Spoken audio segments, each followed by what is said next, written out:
Let me start this video with a small cannolo. Okay, now I'm ready to react to a genuine Italian macaroni from rural America. I'm a bit confused here. Anyway, Glenn and Friends Cooking Channel have done this video. I trust this guy, I like this channel, so I'm confident I'm not gonna be disappointed. Welcome friends, welcome back to the kitchen, welcome back to Sunday morning in the old cookbook show. He's got the Canadian flag on his apron, so he's doing an American recipe, but he's Canadian. Today we're going to do a recipe that appears in dozens of my cookbooks from the early 1800s until about mid-World War I. Interesting. This recipe must have changed and changed over the years. The story about macaroni cheese. Macaroni cheese has been around for about 500 years. It is a recipe from north of Italy, and it comes with the cheese. And actually, I do have a recipe on my channel, and I try to make it as authentic as possible. In the 1800s, the president of USA, Thomas Jefferson, went to Italy and France, discovered this dish. He was amazed by the shape of the macaroni. He actually got the pasta machine, the extruder, shipped all the way to Virginia, where he was able to make this macaroni and cheese and macaroni pasta for his friends and guests and family. What happened is, over the years, macaroni and cheese, the recipe have changed in USA. I'm not saying it was better. In my opinion, it didn't improve. In my opinion, in the last 200 years, the recipe in America didn't improve. It actually got worse. It's getting worse. So I hope this friend is going to do a good job. And before you go full Vincenzo's plate on me. Vincenzo's plate. Okay, so you know me. Okay, Glenn. It's not really Italian. The dish really isn't Italian. It was. It used to be, Glenn. It used to be. And I think, I don't want to say it this way, but I think Americans didn't evolve it, no. I think they destroyed it, because when Kraft made the macaroni in a packet, yes, it helped lots of family who were not able to afford food, but it destroyed the dish, I think. And what is now? I don't know, it's just a big mess. It is an American interpretation of Italian food. And that's what I don't get. I mean, it's Italian food, leave it alone. If you're American food, leave it around. And it's an American interpretation. It could even be an Italian-American interpretation of what they sort of remember that they ate before they immigrated to the United States.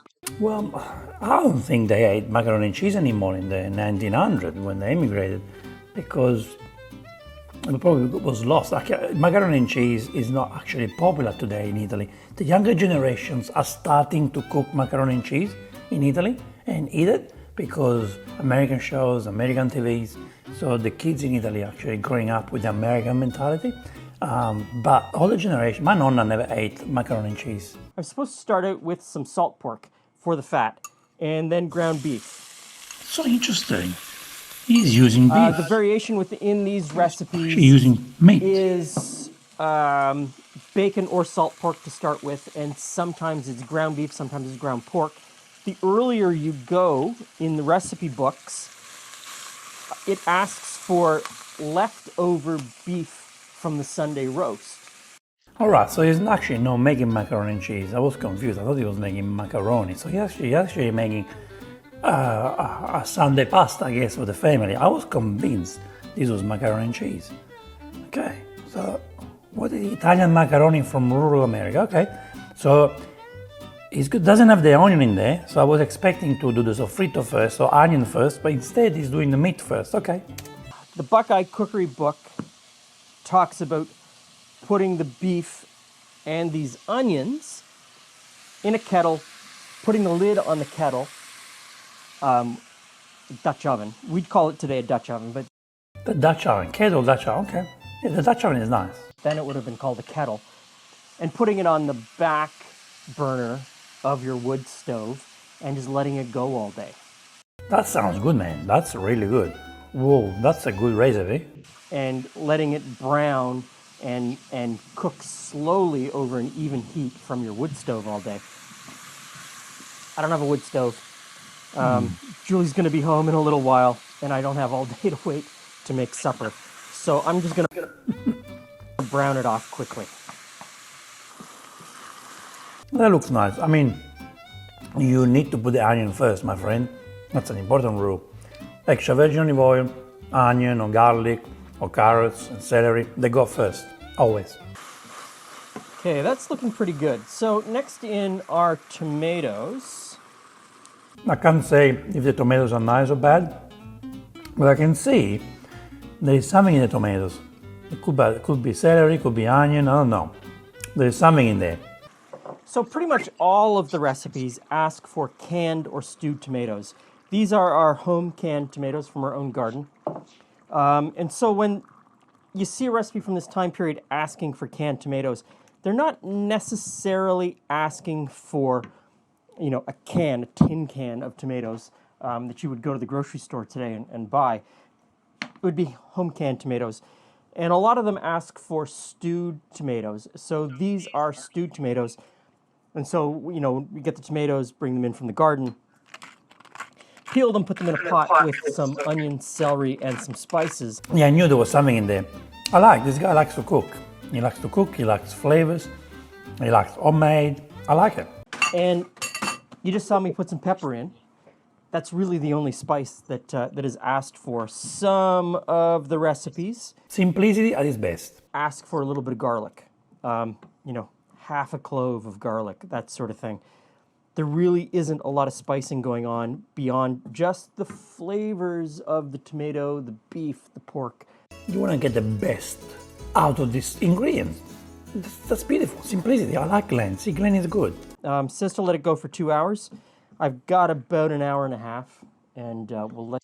See what I mean? I'm sure it tastes beautiful. The onion is not caramelized, and the peeled tomatoes would have done a better job in cooking. Okay, now it looks great, but I think the peeled tomatoes would have been better, or a fresh homemade passata would have been better without any ingredients in it. Let this cook and come together. Oh, what's that pasta brand? It says macaroni. What is that? Look how orange the pasta is. It's like so orange. When you buy dry pasta, you want to look for as light as possible pasta.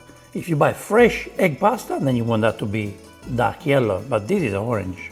Nah, it's bad. It means it's been dried very quickly using poor ingredients. No, not good for you. This is called Italian macaroni. Okay. And I have macaroni. So this is full-length macaroni. Sorry, but they look like spaghetti bucatini. What's macaroni? Macaroni is shaped like it's a small pasta. What is that? I get this from a store, a West Indian store. It's from Trinidad. So it is. Sorry, you're making an Italian-American pasta. You're going to an Indian store from Trinidad. I don't understand. The pasta is from Trinidad. It's like bucatini. Macaroni. It is full length. I don't get it. So are you meant to break this pasta? I really don't get it. I mean, why would you make pasta? It's not your country. It's not your culture. Leave it alone. Why do you make this pasta in Trinidad? What was the reason? I had a reason. What was the reason? I had a reason. What was the reason? I just explained the reason. What was the reason? It's a weird word. So let's talk about what a weird word macaroni is. In this time period and earlier, macaroni was often used as a generic word that just meant pasta. Oh, so you just said macaroni in the old days, but now we're more cultured, right? Yeah. And you can see that in some of these cookbooks. The recipe will be called macaroni with, and then in the recipe it will call out for spaghetti, or Interesting. you know, rotini or penne or Wow, rotini. I haven't eaten rotini for a long time. Are they still around? something like that. Macaroni just meant pasta. It could have been used interchangeably for any shape of pasta. You know what, Glenn? I think people still do that. I don't know why. For some reason, I don't get it. Because pasta have different shapes, different names, but people still do that. I think people maybe are less cultured, or maybe want to be a little bit lazy. In some instances, though, it's specifically called for macaroni, and what they're asking for is this: long, straight tubes of macaroni. Bucatini. That's what they are. The bucatini. With what's going on here. But would it have been available in Ohio, in the American Midwest in this time period? Who knows? Okay, the water's boiling, so in goes a quantity of macaroni. Oh, they're just large, I won't be cooking the pasta, the macaroni, low quality bucatini. for 20 or 25 minutes. 9-10 minutes is probably more than enough. Well, I always suggest to read the packet. The packet says to you it's 10 minutes, you cook it for 10 minutes. If it says 11 minutes, you boil it for 11 minutes. And always taste it before you take it out, just to make sure it's cooked as you like it. I like it al dente. Maybe you want it to be a little bit overcooked. All right, do it. But taste it. 25 minutes for a good quality pasta, yeah. But that's a very bad pasta, so I think it's gonna cook in 6-7 minutes. High quality pasta can cook 20 minutes, but not that. Clear to those people who, take exception. When I say southern spaghetti, I mean the southern United States, not Sicily. Yeah, okay, we get that. And so southern spaghetti is happening at the same time. You know why there's so much foam in there? Because they're boiling too high. So, do not put the fire on too much. Go one level, like for example, I've got induction. Induction is from 1 to 9. 9 is too much, and the water, will create the foam, and then it will make a mess on the stove. So I would say 7 or 8, it's great for boiling, not to the maximum, because otherwise the kitchen will become messy. Okay, I'm going to say this macaroni is cooked, so. Oh, if you cook it for 20 minutes, it's overcooked. And I'll just stick it in this bowl. Okay, so I need... long pasta bake, okay. Long pasta bake, I'm sure it tastes nice. Of course, I can't grab a spoon right away. Let's see. It's just a layered dish at this point. So, It's pasta bake with long pasta. in this baking dish, okay, a layer of macaroni Okay. and a layer of meat sauce. I will mix the sauce and the macaroni first, like mix. They need to make love together first, But the sauce looks good. The meat is nice.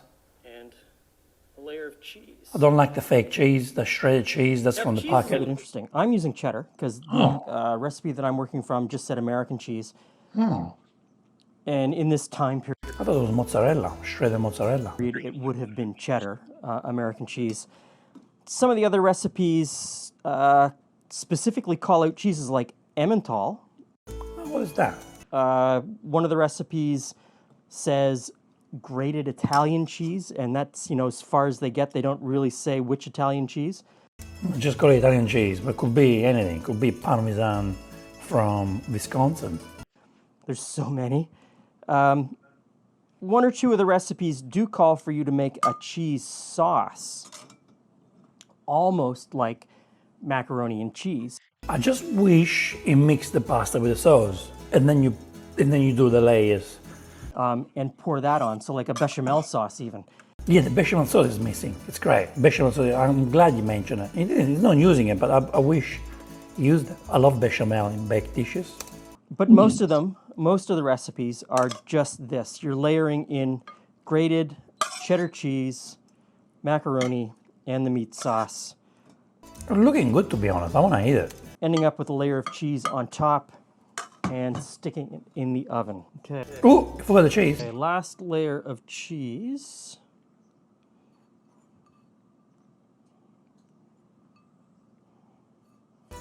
Be more generous with the cheese, Glenn. And into the oven. Interesting. Italian macaroni from the 1800s. Okay. Italian macaroni from the 1800s. I mean, it's something I can still do today with a few little changes. But to be honest, if I come to your house, Glenn, and I have this, I think I like it. I don't know. If I come to your house, I don't know that you didn't do the sofrito first. But I'm sure it will taste okay. Definitely made pasta better than what I see today on TikTok. What I see those casserole pastas I see on TikTok, even on YouTube and Facebook. Disgusting. These guys in the 1800s, they knew how to eat a lot better. These TikTok people are ruining the world. Guys, I just launched my Vincenzo's Plate sauce on YouTube. Go and watch my pasta, the Vincenzo's Plate pasta sauce. Please, make that famous. I want that pasta to be famous in USA. All the restaurants have to have the Vincenzo's Plate sauce. And replace the Alfredo sauce, please. The Vincenzo sauce, please do it. Please help me to reach this goal. I want to do it. I want the restaurants in USA to have the Vincenzo sauce, please. It's a great combination. I used our stewed tomatoes because I would have used the peeled tomatoes, but I'm sure it's nice for you to do the stewed tomatoes, but not for this dish. I will use it for something else, not for this dish. But I'm sure it tastes great. some of these recipes ask for canned tomatoes and some of them ask for stewed tomatoes. Stewed tomatoes just bring that extra layer of flavor since there's not too many flavorings in it other than pepper. If you use, again, peeled tomatoes from the can, you can blend a little bit or do it by hand. You have a little bit more freshness. And when you do slow cooking, that's what you need to use, or a passata. The stew, which is already been cooked, is not the right sauce to use for slow cooking. But again, your home cook, fine, it's great. You're not coming to a restaurant. You're not paying $30, $35 for this dish, so it's fine. Glenn, you've done a great job. I like that you talk about history. I like how you explain everything. I like how passionate you are, how calm you are. You mentioned me as well, so you know I'm watching. Right? There's no salt in it. No. Yeah. Interesting, no salt. You know what I discovered? I have since my son Sebastian was born and now I have another child, I use less salt in cooking. And you know what? It's so good. Okay, you just need to be able to learn how to balance the flavors. If I make a sauce, I'm gonna use a little bit more carrots, okay? And less salt, but the carrots bring the sweetness to the sauce. And the carrots are blended, actually blended, so it goes in the sauce. You don't need a lot of salt. Honestly, lately I don't use much salt. I use the pecorino cheese on top, and that's salty. And you don't need to use a mountain of salt. I know in USA salt is everywhere, and chefs love to put salt, but that's not good for you. So if you can use less salt, you will enjoy it. He didn't use salt. So in this case, I would have used pecorino cheese in each layer to replace the salt. And it's great, great. Just learn these things, guys. Keep it simple. Do not add too much things that is not good for you, like salt. Never use canola oil, that's bad, okay? Always use extra virgin olive oil when you cook a sauce like this. Use good cheeses, good tomatoes, good ingredients, and definitely good pastas. I have a video where I show you how to buy the good pasta, what kind of brands to buy, and also how to choose extra virgin olive oil. Guys, I think Glenn did a good job. I enjoyed it. We need more videos like this. When you're not Italian and you want to do an Italian dish, or Italian American, at least this guy here knows the history.